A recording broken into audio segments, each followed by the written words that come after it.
Gary here. Welcome to BookMob episode 57.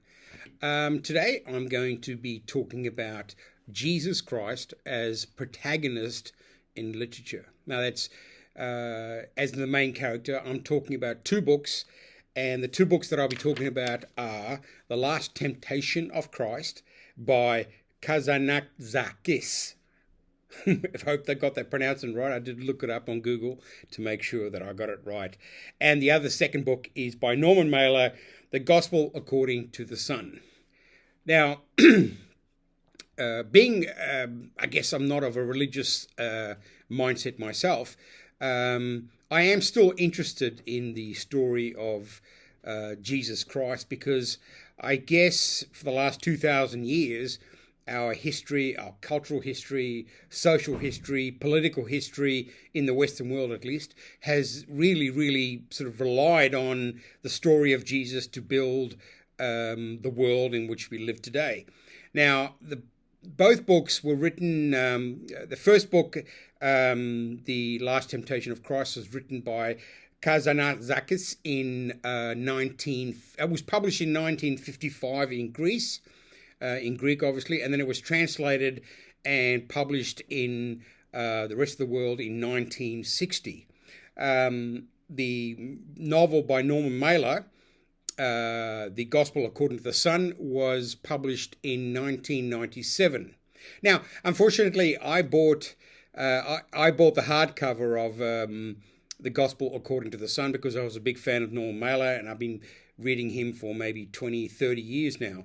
And I unfortunately lent that beautiful book to someone who's out there. Where's my book? And I've never seen it again. However, I reread the novel yesterday just to, as part of research for this episode. And the second book, The Last Temptation of Christ, I read about, about 10, maybe not 10 years ago, maybe about 8 years ago. And I just flicked through it just to get the sense of the novel again, as well, in preparation for this episode. Now, okay, so you've got two novels. I'm going to be talking about each one separately, and then I'll discuss during this episode what I think of them as novels, as narrative, as story. Are they entertaining? Are they enjoyable? And there are quite a significant number of differences between the two books, The Last Temptation of Christ and The Gospel According to the Son by Norman Mailer. I'll start with Norman Mailer's The Gospel According to the Son because I'm a big fan of Mailer and I've read many of his books. I haven't quite read his entire canon, but I certainly have put a big, thick punch into the amount of books he's written. Now, if you... I guess I'm talking to you as a reader, as someone who is not religious. There is no issue with reading these books in per se from a religious point of view, because I'm looking at this as the character, the main character, the protagonist, Jesus Christ in the stories. Now, in The Gospel According to the Son, Norman Mailer basically follows the...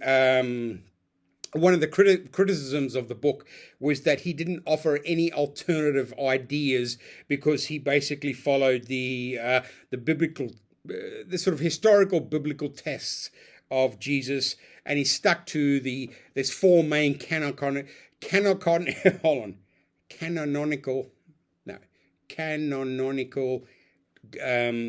gospels.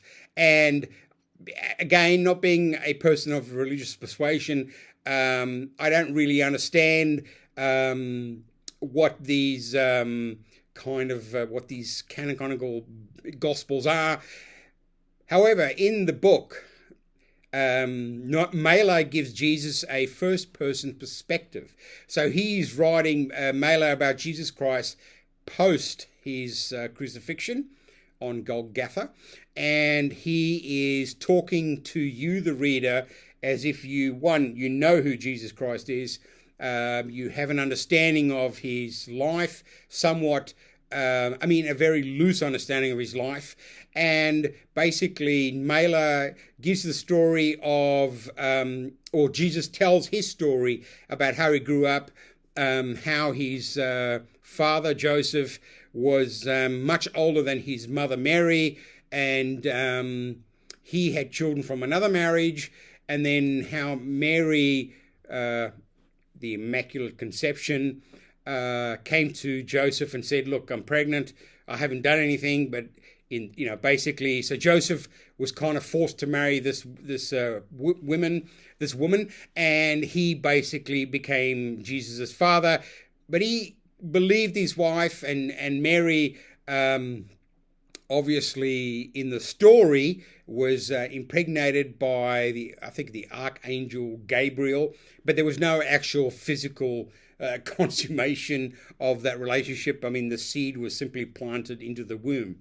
So as Jesus grows up, he becomes an apprentice to his father Joseph as a carpenter, and Jesus and Mela goes into using Jesus, and he talks about how he lived in this community of carpenters because his father Joseph had quite a big business, and basically Jesus was just one of the other blokes, one of the other apprentices who was learning the trade.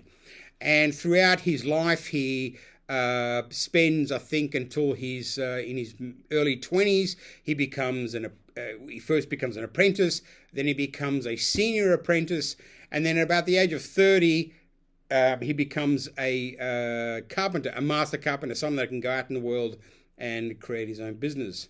Now, at the age of 30,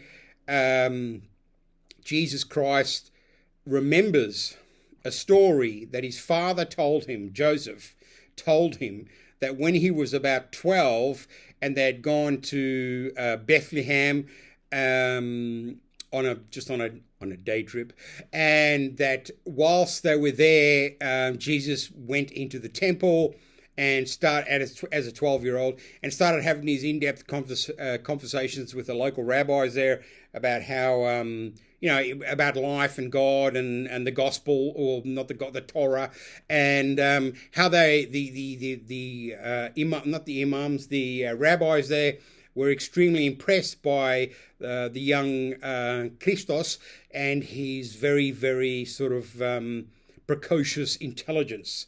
Now, in the story, Jesus says that when he came out, his father told him that he was not his real father, that his mother was impregnated by God, and that he was supposedly the Messiah.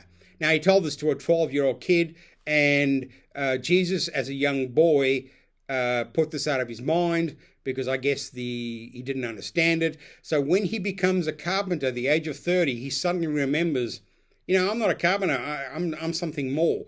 And so we go through the story of Jesus growing into his role as this preacher who finds along the way the 12 disciples.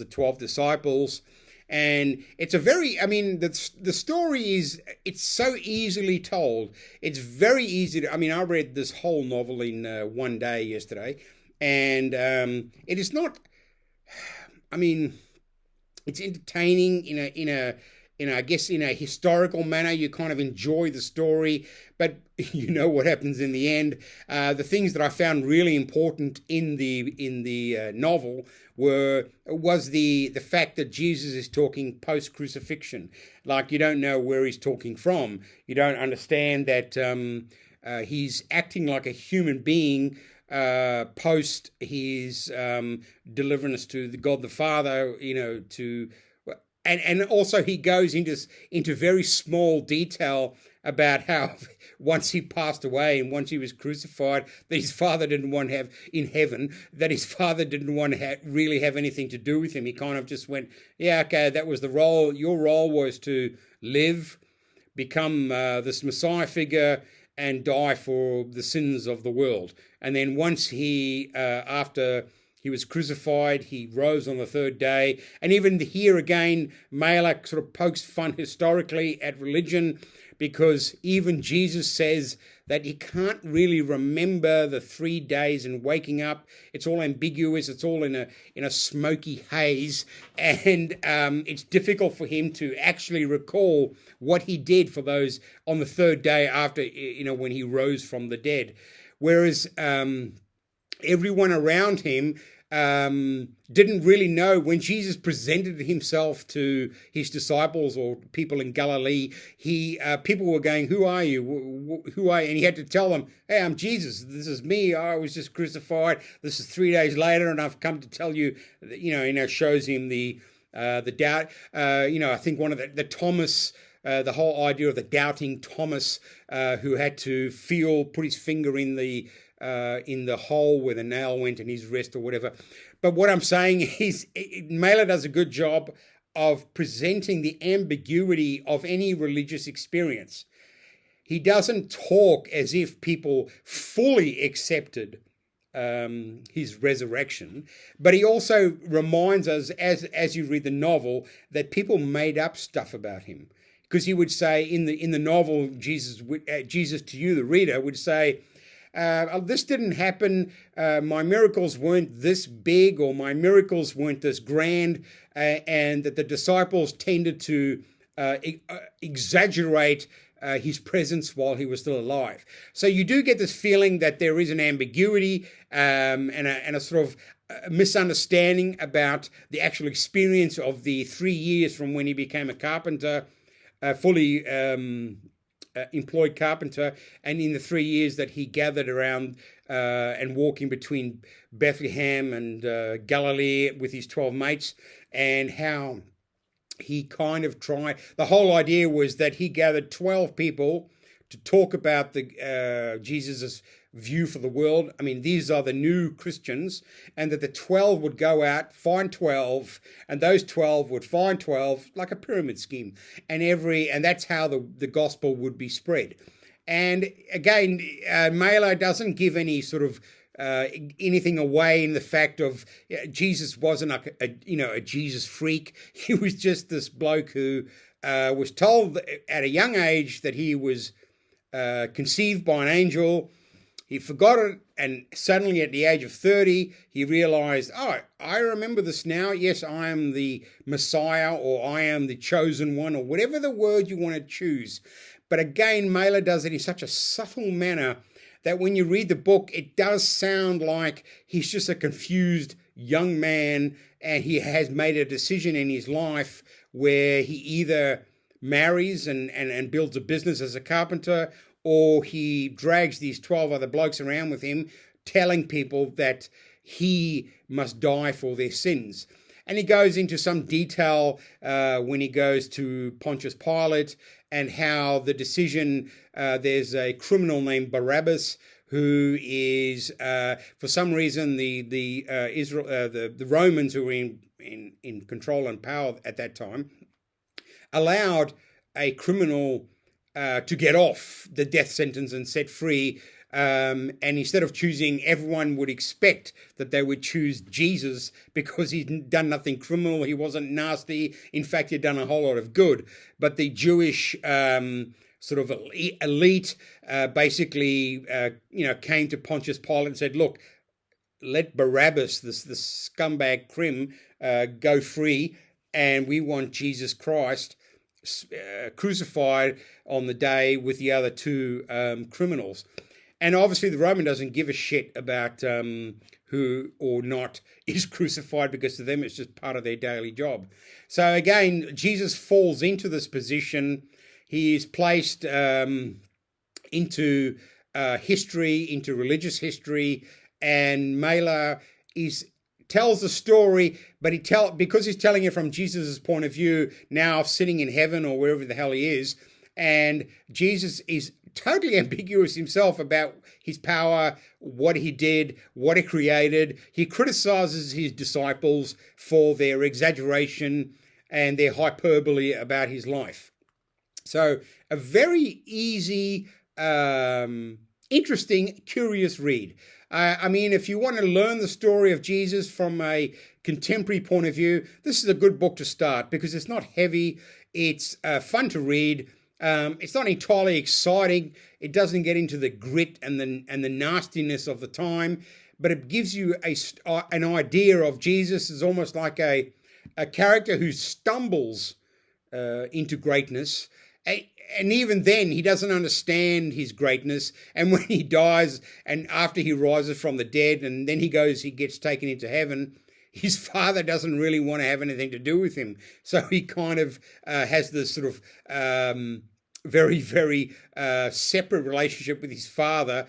And obviously, when we think about how could a father allow his son to be crucified and die in such a painful and nasty manner, there is temptation in this novel too, but the temptation on the cross, Jesus did meet Satan in the early part of his transition from carpenter to Messiah. He goes into the desert and hangs out at a cave. He's not allowed to eat. He can just drink water from the rain, and he does meet the devil, who is well dressed and communicates well and educated, and he tries to obviously, the devil must be aware that Jesus is a threat to his existence.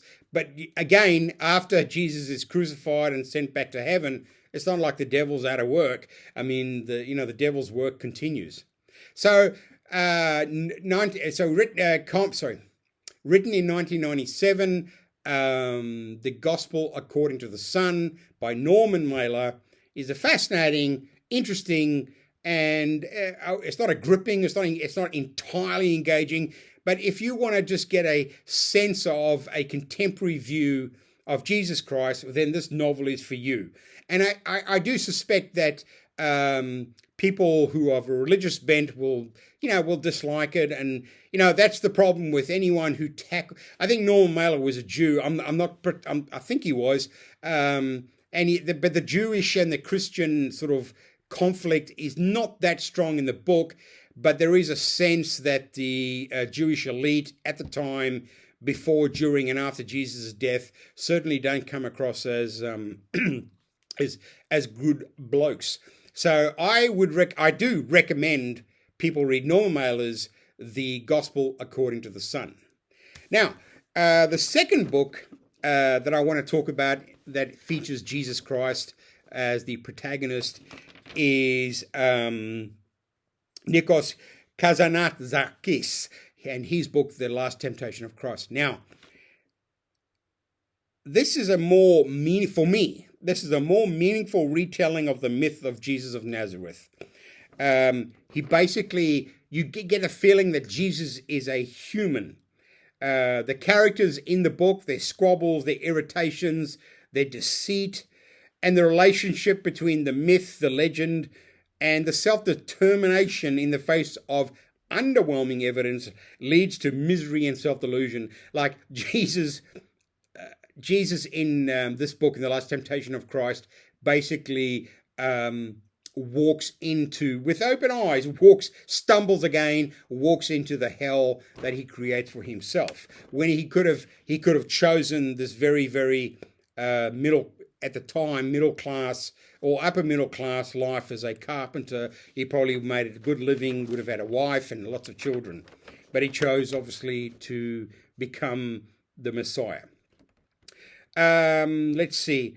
Kazantzakis Jesus and disciples wander about in an aimless landscape, convincing themselves that something is going to happen. They're not sure. They just keep wandering around, talking to people, trying to get disciples. And they're all bitching and moaning, and we want to eat, we want to rest, we want to do this, we want to do that, and Jesus just basically marches on, and these disciples follow him. So you get a real sense of the ruggedness of the terrain. You get a real sense of the how the disciples are constantly at war with themselves, with going, why are we following this bloke? We don't even know who he is, but there's something about him, that idea of charismatic personalities, like Jim Jones, making, for some reason able to get 3,000 people from San Francisco to move down to Ghana and then have them all kill themselves.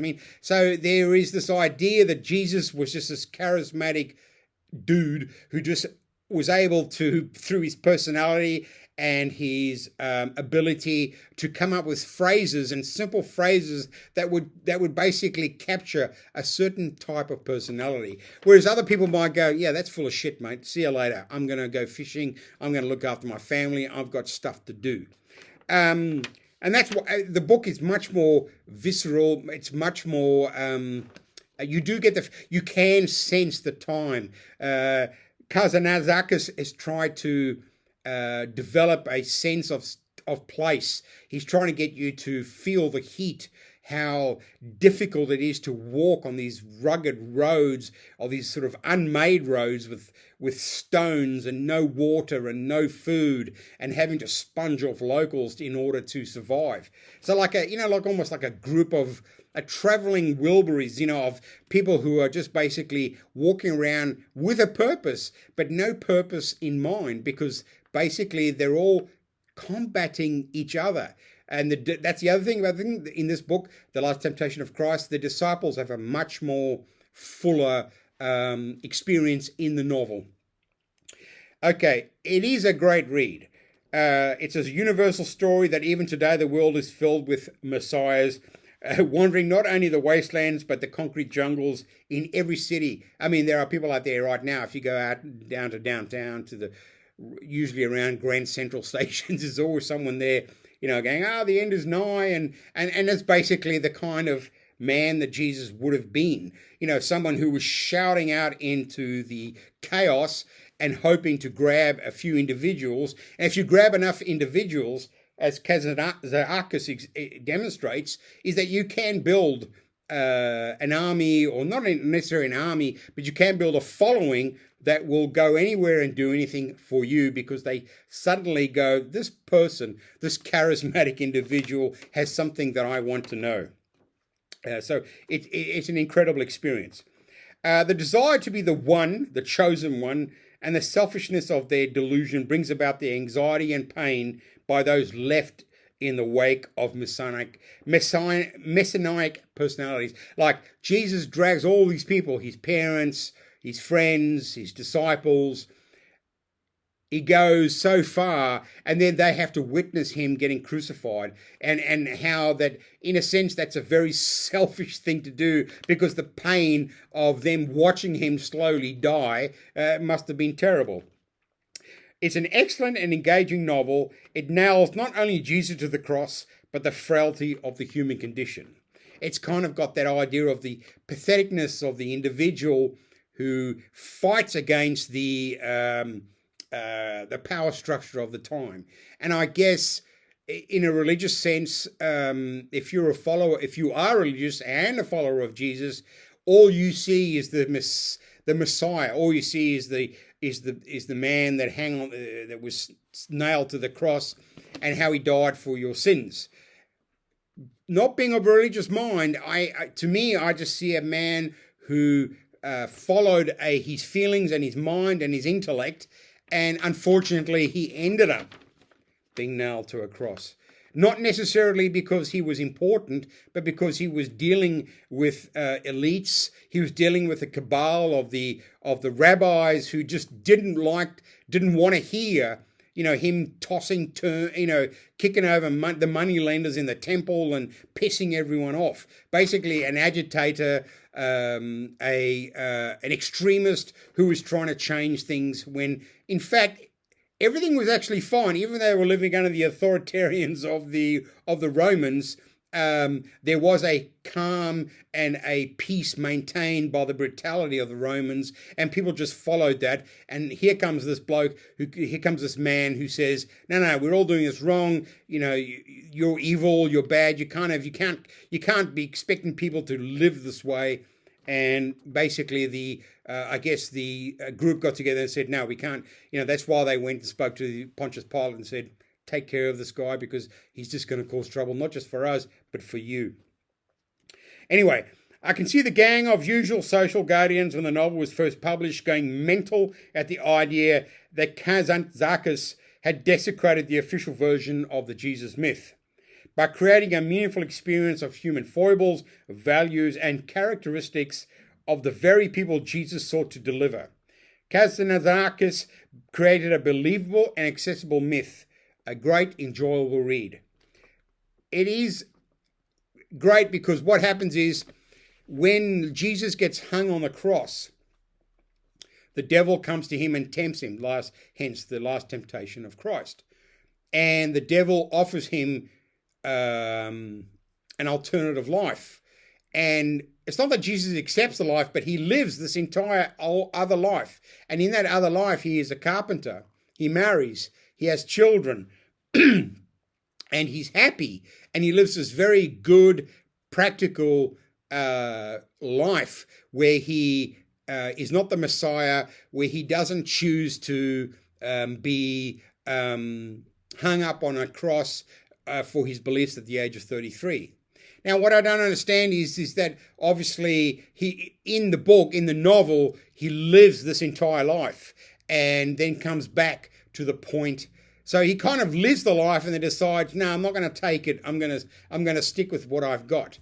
And what he's got is him hanging on the cross in pain, slowly dying of pain, exhaustion, and dehydration.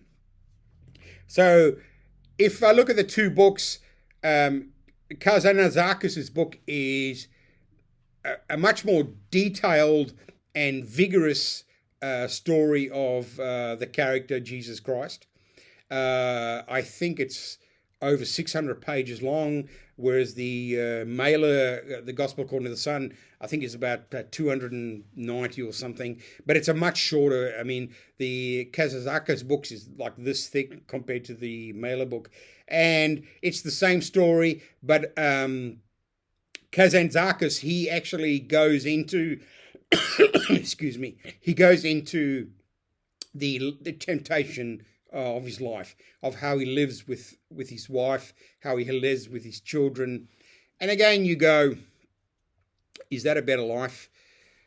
Yeah, I think it is. Again, I'm not a religious person, so it's hard for me to tell the story. I mean, in the Mailer's book is a first-person account. It's like a memoir. Kazantzakis' book is a real narrative story. It has characters, multiple characters. It has incidents. You'd be surprised about how much of the story of Jesus you know, just purely from living in a Western country. Because, you know, when I was, I don't know what it's like now, but when I was at school, if you weren't Christian, bad luck. They just basically gave you the Christian doctrine, and you just accepted it, and you just listened. There was no understanding that people were different.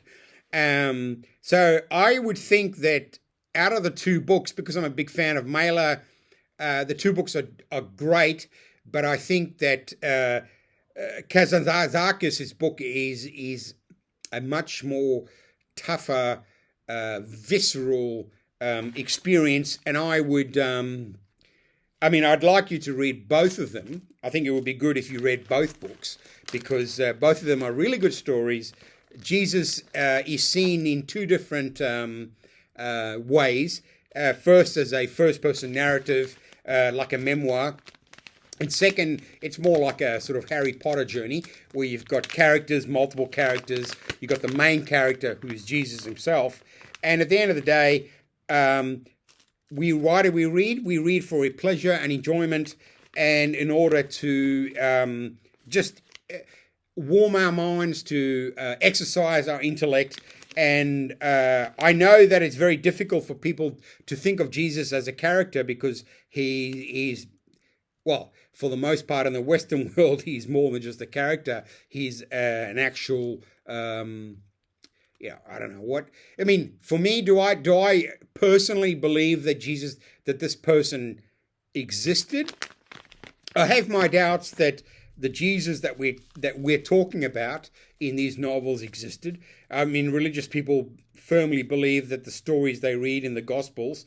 And I think Mailer had a point by saying that when they wrote these stories about his life, how they exaggerated and how they produced his miracles, the hyperbole in his life, I think is true. If there was someone who was so good that people want to make them better.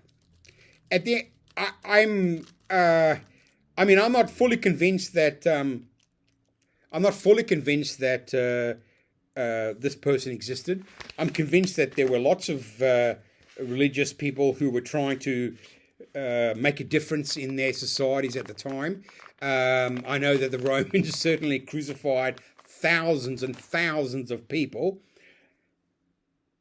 but the character in literature, to me, is more realistic than a historical character in religion. Religious history is, for me, very ambiguous. There is obviously something that, there's something there. There is experiences. There are obviously, the Jewish history is thousands of years old. I'm more inclined to believe that the Jews must have probably taken care of a lot of people in their religion who were not towing the line. Now, the fact that was there an actual Jesus Christ with two criminals on the hill in Golgotha, and that these events that as not just described in the novels, because in the novels at least they're novels, they're stories they made up. Whereas the idea that on a certain day at a certain time, this man called Jesus Christ was crucified. I don't know. My personal point of view is no, it didn't. It's an amalgamation of probably hundreds of young men who were crucified by the Romans in that part of the world at that time in history. There's no doubt that there were religious people who were strung up because they didn't follow the rule of law, which was the Roman law, and that would I believe that the Jewish rabbis in the city would go, we don't want this kind of rhetoric from these religious fundamentalists who are trying to change the Torah, who are trying to, come out and say, I am the Messiah, when they, the people in control, they say, no, we'll know when the Messiah comes and you ain't it. And I'm sure that happened on numerous occasions throughout Jewish history. So that's why I can read the Gospel according to the Son and the Last Temptation of Christ as beautiful, well-read, enjoyable, and entertaining novels, narrative. For me, it's kind of in the same vein as Stephen Fry's mythos, heroes, Troy, and Odyssey. It's about these imaginary great characters in history. They're in history, but they're also in literature, and they come together, and in a sense, that makes them more real than we care to even to understand. And I don't want to. I'm not at all trying to disabuse religious people. They should have, religions have their ways and they have their beliefs. As a secular person, I just don't see it as history. I see it as myth. I see it as legend. I see it as beautiful stories told. And I think Kazantzakis and Mailer were both trying to tell a universal story about the same character, the same protagonist, who has played such a huge role in 20th and 21st century, I should say for 2,000 years in art, in painting, in sculpture, in movies, in film, in literature, in plays. So obviously the character is so strong, so rich, that it is hard to understand. It's hard to believe, oh no, I don't think this person is not real. I don't think Jesus at all is a real person. I think he is an a bunch of people who throughout history, and especially in the early ancient history, had to fight against the powers that be at the time. Now, at the end of the day, these are novels, well written, beautiful books, and I hope that from this video that you might go, hey, I'm going to give that a go. Like I said, Mailer's Gospel According to the Son, very easy read. It's not demanding. It's from Jesus' point of view. It's a first-person story. It's a memoir of Jesus as past his crucifixion. The Last Temptation of Christ by Nikos Kazantzakis is a very gritty, in-depth, beautiful novel, just so well written and entirely engaging and entertaining, but it does require disciplined reading because it's so thick and dense that you need to stay on top of it. But both novels deserve their place in literature, and I love them a great deal. So thanks for staying, and hopefully you made it this far. You know what? This is the first time that I'm not reading anything. I finished Tower Zero, a science fiction novel, which was quite interesting. And I also finished Altered Carbon, which has been around since, I don't know, the early 1990s. So both of those books I read this week, but I'm now having a break from reading for 1 or 2 days, and then I'll get back into it. So thanks for joining us, and I'll see you on episode 58 soon. Thank you. Bye-bye. Keep reading. I'll see you in the bookshops.